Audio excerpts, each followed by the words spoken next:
महाराष्ट्रातील ताज्या घडामोडी पाहण्यासाठी आजच आपल्या न्यूज 15 मराठी या चॅनलला यूट्यूबवर सबस्क्राईब करा.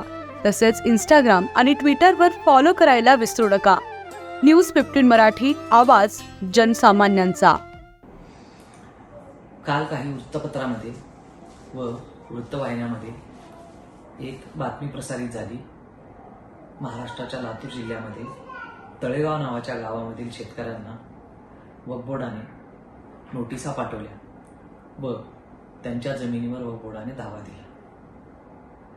सदर बातमीची दखल घेत मी समीर काझी, अध्यक्ष महाराष्ट्र राज्य वक्फ मंडळ या नात्याने वक्फ मंडळाच्या संबंधित अधिकाऱ्यांकडून माहिती मागवली असता असे कळाले की सदर बाबीमध्ये एका बाबू नावाच्या व्यक्तीने त्या जमिनीच्या बाबतीत ट्रिब्युनल कोर्टामध्ये दावा दिलेला असून ट्रिब्युनल कोर्टाने संबंधित शेतकऱ्यांना नोटिसा पाठवलेल्या आहेत. याद्वारे मी सांगू इच्छितो की वक्फ बोर्डाने कोणत्याही शेतकऱ्यांना अथवा लातूर जिल्ह्यामधील कुठल्याही गावामध्ये जमिनीवर दावा देत नोटिसा पाठवलेल्या नाहीत.